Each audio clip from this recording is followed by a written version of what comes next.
Welcome into Dynasty by Design. I'm your host, Matty Big Chest, and today we are talking when and how to make off-season trades. This year, my New Year's resolution was to send a trade a day. I held strong until about February, and it's okay. Everyone breaks their New Year's resolution, whether it goes going to the gym or sending a trade.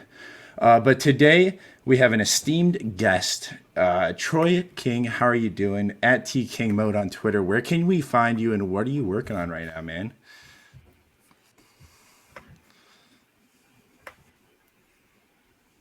Sure. So, what's up, Manny? But thank you so much for having me. You can find me on Twitter at tkingmode on Twitter, and I work with fantasy football. Sorry, fantasy. I was gonna say Fantasy Football Confidential and Football Guys Together, but I'll separate it. So I'll start with Fantasy Football Confidential. I'm one of the co-hosts. We are Wednesdays at 9 p.m. Eastern Standard Time. I'm also a contributor to Football Guys. So yeah, those are the main things I'm doing right now. Nice, man. I can tell you that you're a genuinely great guy, man, and like follow you. Make sure to tune in to his Thursday threads. So just just make sure. Don't miss it. So set some alerts. But so let's get started into the show. Off-season trades, they're hard to make happen. It's hard to make someone go, oh, I want to change my roster right now. But you can always find someone if you're sending enough trades. So when you make trades in the off-season, how early do you start post Super Bowl? Ooh, this is a great question, right? So I try to do it probably a week after. So like the week of Super Bowl, I let things die down a bit, try to process the fact that football's over. And know I'm out wait about a week, and I'm like, all right, let me see what I can do. So that's what I try to do. Sometimes I'm overzealous. I guess it depends. Some managers, if like they hit me up, then I'll respond. I'll be active conversation. But in terms of me proactively reaching out to somebody else, I'll normally wait about like a week or so. All right, man. And yeah, I usually am just right into trades. I just slam trades through. I'm a guy. If I don't have DeAndre Swift in a league, I'm acquiring him. I don't care the cost. I'll pay. Um, but will you trade your future firsts or just players when you're making off-season trades? This is a great question. So I actually happen to be in a scenario where both instances happen, right? So I traded and well, we'll get to it because I know one of them is it's my favorite trade. So we'll talk about that later in the show. But I do both, right? So it really depends on my team if I really need to rebuild or if it's an area where I'm a contender and I'm trying to acquire a veteran. So it kind of depends on how my team is at that time. Yeah, I definitely try to hold on to my future firsts, just because I'm a Devi guy. I love my rookies. Anything with rookie value is nice for me. Um, but how difficult is it to acquire these draft picks during the off season? These current draft picks we're going into. Oh my God, is that a premium? Again, like the draft, like if you're trying to get, like, for me, I'm like, all right, I'm not trying to get any first, any seconds right now, right? Because you're paying, and that's why I'm like, I try to chill out with it. It depends, right? Because I try to acquire veterans. I try to, this is the time not to be trying to get rookie picks, but trying to get veterans, right? Because nobody wants veterans. They're old, they're busted, even though they're not. Everyone's about the new hotness, the new rookies. That's all everyone's talking about. So this is the time where you can get, an old man like Aaron Rodgers for cheap or someone like that, right? Because Mike Evans. No, everyone's dropping Mike Evans in October, right? oh, Remember that? I remember that. I'm going to talk about Mike Evans a little bit later. Okay, okay. So we talked about how difficult it is to acquire these draft picks and how valuable they are. I'm a guy who will trade these picks away a little too early. I should be waiting till I'm on the clock to trade these picks probably. So when you're trading these picks, do you wait till you're on the clock or do you trade are you willy-nilly with them like me?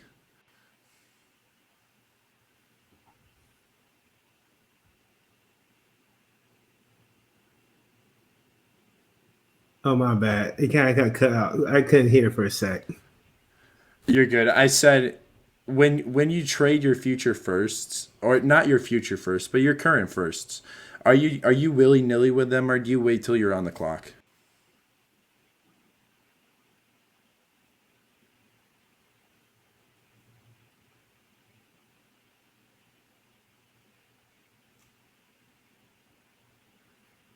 Uh, if that's a good question, right? So if I'm trading my future first, it like for example, I'll talk about it. I mentioned about the Mike Evans, right? So I actually traded recently to acquire Mike Evans. This was a one quarterback league, and I traded my 109 and I traded a 2022 first to acquire Mike Evans, right?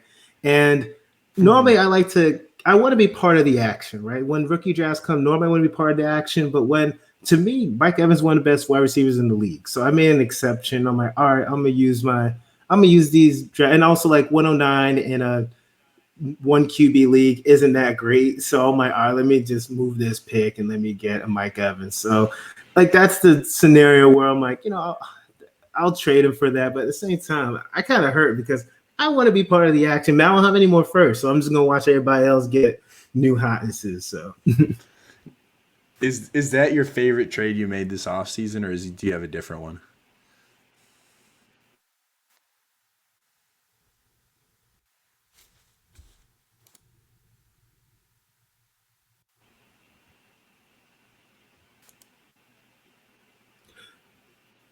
it that is actually my favorite trade, to be honest with you. Like, because I haven't made as many trades as I'd like. I've been in a lot of trade negotiations, but I haven't been in a lot of scenarios that like I feel like a lot of them have fell through. Right, I've been busy, so I haven't done as much trades as I want. But Mike Evans one's one of the ones that went through, and I'm like, all right, like I feel like I got a steal personally. So I would have to say that right now, that's my favorite trade during the offseason. Definitely, man. I made a trade just yesterday. I traded I traded the 105, I traded Chase Claypool, and I traded a future second, and I got DeAndre Swift. And What? That's what's up. that's my favorite trade I made this offseason. Um, do you message your partners, or do you just go and dry? Nah. Well, it depends. I like the phrasing, but I think it depends, right? If I have a relationship with somebody, so if it's a type of dude that like I've traded with before, if I had dialogue with, I'll just message them first, right? But sometimes if I just want like a cheap, I think it depends on the player because if it's like a higher price asset, I want to talk it out. But if it's someone I want for cheap who's probably worth like a third round pick, I'm not really going to talk it out. I'm just going to send like a third and I try to acquire the dude and see what happens. But it really depends on the value of the player. If he's a first, if he's like the equivalent of a first round pick or second round pick or someone I value highly, I'm going to talk it out because I know that if I just send a blind trade, most likely it'll get rejected. So I'm like, all right, what does this dude want? What does this person or woman? What do they need? How can I help? Give them what they need so I can get what I want. I mean, I refer to everybody as dude. Like I use it as like a I don't know. I have a problem. Um, how often do you send trades pre-combine? Pre combine. Ooh, this is not often. I don't think I do a pre combine because what it is, right? Because again, during the offseason, once the Super Bowl starts, the rookie prices are high. So for the most part, I try not to try to buy rookies during this time because I always get into back and forth, and like most of the time, the value is way higher than I'm willing to pay. So if I'm going to be doing a trade, it's going to be for somebody who either A is a veteran or two or B, whatever, who's underperformed last year, like a CEH, right? So like this Yeah. is the time where I'm gonna get like someone like CEH who was overhyped last year and didn't perform, and he's gonna be significantly dropped in a lot of people's eyes. This is the perfect time to buy somebody like that because I'm like, yeah, he was overpriced, but if we really look at it, he didn't have a terrible rookie season, and he's still one of the best offensive in the league. That's the type of dude that I want to acquire on my team. Definitely agree with that CEH take. He's a guy that is my offseason darling. He's a guy that I've been buying in bulk. Let's just say that I'm in a lot of leagues, so I have a lot of How many how CEHs many now. leagues are you in? 27. That's a lot of dang leagues. I'm Yeah. only in like I'm only in like right now I'm probably in like 8 dynasty leagues. Like I'm not in that Mhm. many dynasty leagues, right? Because I came from being like a redraft dude. So like I've always been like maximum like 12. I'm just too busy to be in 27 because I would like to do that just so I can get every single player I want. Like I don't have any DeAndre Swift because I'm only in like 7 leagues, but I want to like get in more leagues just so I can have players that I don't have on my team now. Definitely. And next time you get in a league, get me in it with you, man. I make a lot of Oh, I trades. got you. Um, but No problem. h- how often do you get terrible offers you want to spite in the off season? Oh my gosh. I get terrible offers all the dang time. Sometimes I'll never forget how well I'm gonna talk about it in season. Well no, it was off it was towards the end of last season, right? Technically it's not the off It season, but counts. it was so Playoffs count as disrespectful. off season. Okay, perfect. So I remember I got someone offered me Scotty Miller and a fourth for OBJ. I'm just like, when I saw that, I thought they made a mistake. Like, I'm just like, why in God's name would I ever do something like that? Because it's one thing, look, everyone, but here's the thing, right? If you're new to Dynasty or Fantasy, whatever, and you're making a bad trade, it's one thing, right? If I know you're a new player. If it's someone who's experienced and they're sending me that offer, they're trying me, right? That's the way I see it. Like, okay, do you not understand that like I study fantasy maybe more than you do? Like not all these people are like analysts, right? Some of them are just random people I'm in the league with. So you must think I'm dumb if you think I'm going to be trading your OBJ for Scotty Miller in the fourth. Like to me, there's some things that are just too disrespectful. Yeah, no, I mean that's just ridiculous. I got a trade offer the other day. It was an offer for my two darlings, DeAndre Swift and Antonio Gibson, and all I was receiving was two firsts and two future firsts, a 2023 and a 2022, and two future seconds. And I was just like, dude, come on, man, that's just a trash sandwich, man. Get out of But here with like, that. because what benefit do you get from that? Like, Nothing. you don't get anything, right? So like, that's another thing where I want to know. It's like, okay, like you already got like two of the hottest running backs in the league who are like going to be second years, right? What are those picks? You are begging for those picks to even come close to DeAndre Swift or Antonio Gibson. It's one thing if you're trying to do that for a veteran running back, maybe you'll have a little bit more success. But it makes no sense for you to do that trade for DeAndre Swift or Antonio Gibson. That's why I understand sometimes when people send these Mhm. offers. Now here's some offers I made last offseason. Let's talk about like August offers. When Sure. you're making offers in August, this is a guy that I acquired a lot, Antonio Gibson. I was sending my future firsts for Antonio Gibson in bulk, and everyone was calling me crazy, but they were accepting it. And you know who's crazy now? Not me. I got Antonio Gibson. Honestly, the way you did it is perfect, right? Because, and again, sometimes it could bite you in the butt, right? If you do it like that, but you were ahead of the market. You were ahead of the market and it was quote unquote overpaying for an asset you believed in. Now it's looking like a steal. I made some bad trades this offseason where I remember I sold Henry Ruggs, Jalen Rager, and Cam Akers, right? The Cam Akers one is the only one that hurts. For I think Hmm. OBJ, David Johnson, and it was another wide receiver in the OBJ tier, right? Which I'm like, it's obviously the OBJ got hurt. David Johnson didn't end up, being that great most of the season. So like, there's certain things where I tried to be ahead of a market as a contender. I was in the Yeah. playoffs, but like the only one I regret is losing Cam Akers. I did not want to give him up, and I miss him so much. So hopefully I can get him back. I just acquired my first share of Cam Akers across 27 leagues, and I'm very happy. So, August is a great time to go and buy these rookies that are hitting camps. Pay attention to news stories. You see, like Sleeper was tagging Antonio Gibson as a running back. He was drafted, as a running back. So, but he's a wide receiver coming out of college. You got to watch these kind of transitions for positional players this year. If we see a wide receiver get tagged as a wide receiver running back like Demetric Felton, be careful because these are players that can give you good fantasy value. These are players that give you bye week value. They're great third round picks. Amari Rogers, he's another player who could get the wide receiver running back tag because he's being worked out as a running back. He played high school as a running back as well.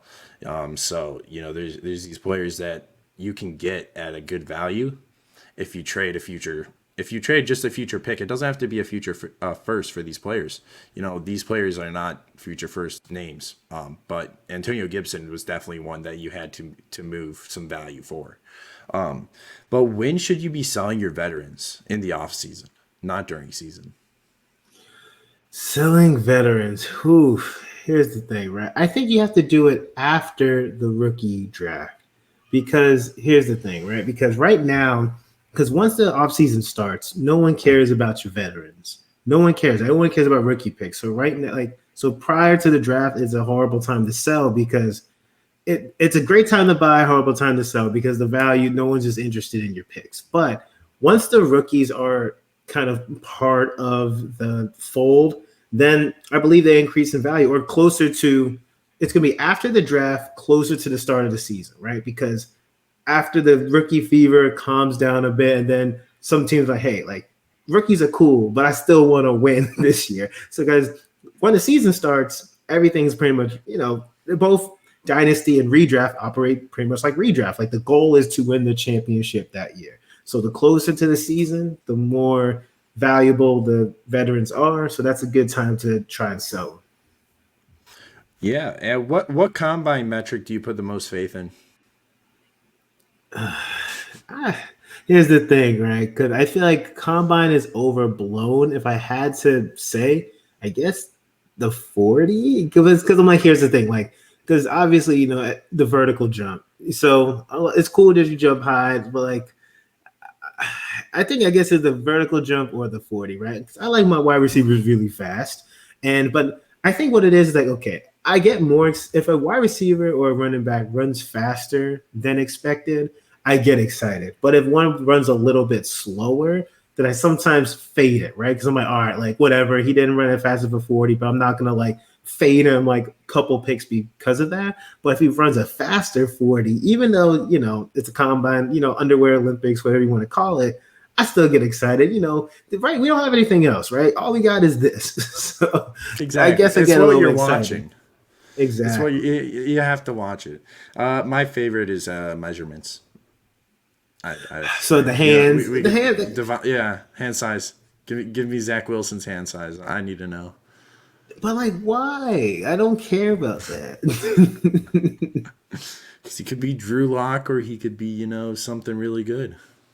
But I Okay, mean, I, so I on, really on that, well, I since like we're Zach talking about Wilson a Zach lot. Wilson, I okay, so really I'm like I'm him. curious now. Since we're talking about it, who's your top four QBs in order? If you had to rank them, top four QBs in this class, who's yours?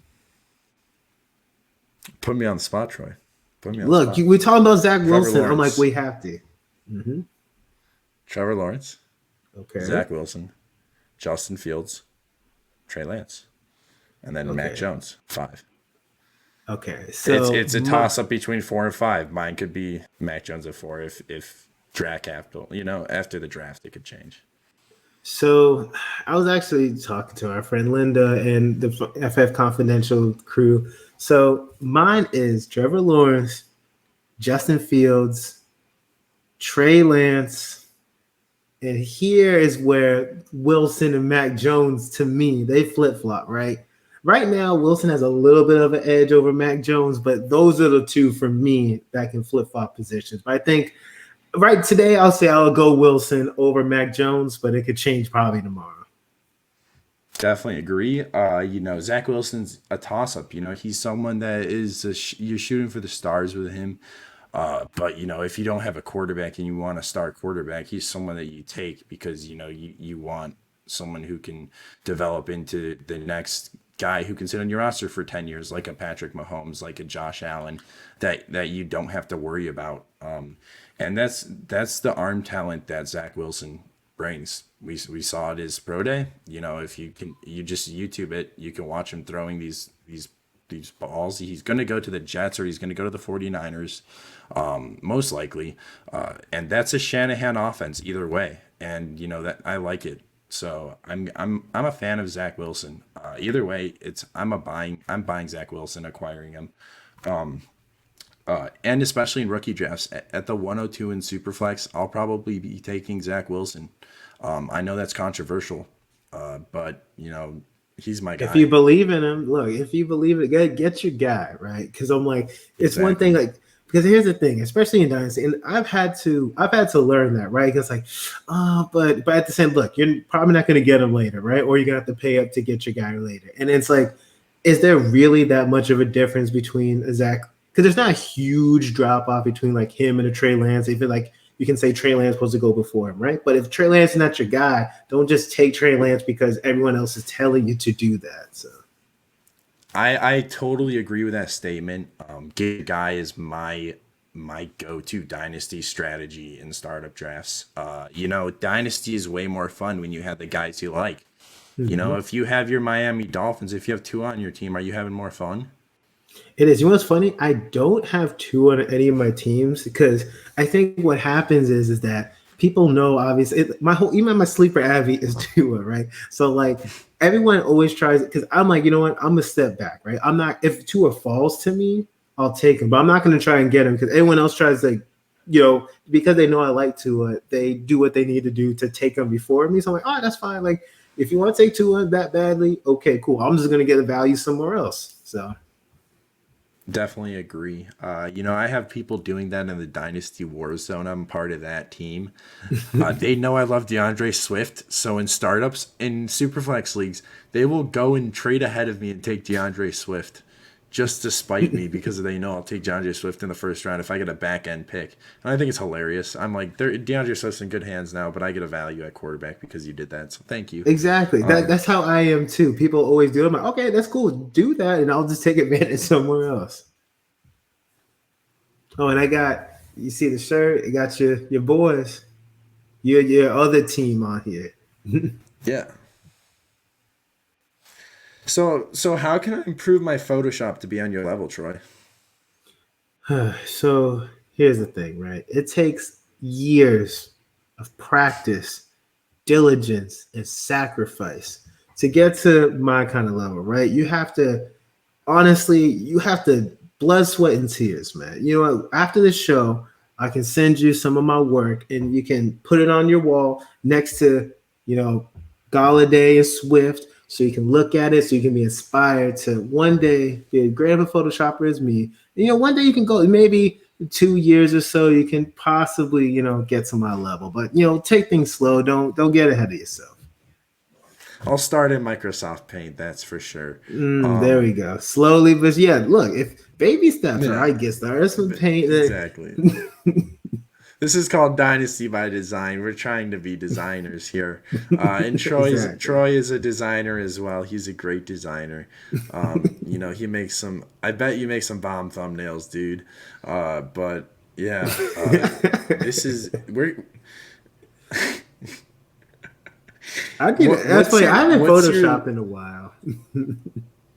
what's your wide receiver one for this year, Troy? A wide receiver one in the rookie class In or the just yes, dynasty in the rookie rookie class. class. Ooh, this is tough. I'll say Jamar Chase, but to me, it's very close between him and Devonta. But I gotta get slightly Jamar, right? Because Devonta's Mhm. incredible, but watching and like I'm not going to pretend I'm a film scout, but I started watching film a lot this offseason, and I've been really just trying to watch multiple games of each player. And there's something about damn Jamar Chase, man. He's just different. I don't know what it is, but I gotta go Jamar. Jamar Chase is really good. The Biletnikoff winner for 2019. You know, he might be my wide receiver one, but if this guy gets drafted as a wide receiver, he is my wide receiver one, and that's Kyle Pitts. Oh, Kyle see, Pitts is that's special, man. cheating. He That can is just put it. cheating. on a dime. I like it's not cheating. It's not, you had the Yeah, bro. option. You could have done that, Troy. It's called thinking outside the box. This is Dynasty by Okay, all Design. right. This is what we do. All right, man. You cheated, but it's okay. And look, look, Kyle Pitts, look, because the thing is, here's the right. So one of the reasons we're talking about Kyle Pitts, I'm gonna talk about him. So one of the reasons I want the Dolphins to Mhm. pick Kyle Pitts at 6, even though we already have Mike Gesicki and he's athletic free, if we have Kyle Pitts, it would be a matchup nightmare. Well, no matter where he goes, it's a matchup nightmare. But especially in our offense, you got to deal with him and Mike Gesicki, who's already an athletic tight end. Like that's going to be a problem. Along with you got to deal with Fuller, and you got to deal with. It'll just open up the whole damn offense, and then who knows? Oh my gosh! And who knows who will be at 18? I don't think we take a. If we take Kyle Pitts at 6, I don't see us taking a wide receiver at 18. But you never know. Crazier things Najee, that happen. Najee, That's what Najee, I. Najee Najee. my RB1. He's my RB1, so I want him at 18. I think he's everyone's RB1 by now. Javante Williams ran like a 4.58 40. That's good for a running back. He's my RB2. A little controversial there. A little controversial because I know No, Travis it's Etienne, but not. He's my RB3, but you could make an mhm. argument he's Javante's my RB3, but you can make a solid argument for RB2. But Etienne is just like a few years ago he was like the RB1, but Najee, I believe, like no matter where he goes, he's going to be like that dude and an immediate contributor. He's like everything you want in like a workhorse running back. So that's the reason I love Yeah, him so much. and he's 2 years younger than the other guys. That's Yeah. the big thing about Javante Williams. That's why he's my RB2. And he's explosive. He's like a Marshawn Lynch kind of runner. Just let him run over people. Just get him in space, and he'd be perfect in like Buffalo. He killed my Miami Hurricanes. Like I'll never like he ran all over him. The Michael Carter joined the party too, but Javante was like, Michael Carter we couldn't was stop him. insane. Uh, Michael Carter's insane. I don't know what's going to happen in the NFL with Michael Carter, but I'm very excited to see where he goes. This has been a very fun episode to record with you, Troy. We got to wrap up. We're hitting the 30-minute mark. Anything you want to give to the people before we go? Anything that you're working on? Anything you want to tell? Anything you want to say? Just let it out, man. Sure. Well, first, I just want to say thank you, Maddie, for inviting me onto the show, as well as thank you, everyone. Has been supporting me since day one, man. It's been a fun journey. I recently came out with an article for the Dolphins 2020 recap and 2021 outlook on football, guys. So check that out, as well as I'm one of the co-hosts of Fantasy Football Confidential. We air on Wednesdays at 9 p.m. Eastern Standard Time. We're back next Wednesday with Matt Waldman from Football Guys. We're going to be talking about obviously all the rookies. He's one of the best scouts in the He business, is. so we're extremely excited to have him. And yeah, so just check out my work. Follow me at T King Mode on Twitter, and that's about it, man. Yeah, man, that's a wrap for episode 8. Thanks for tuning in.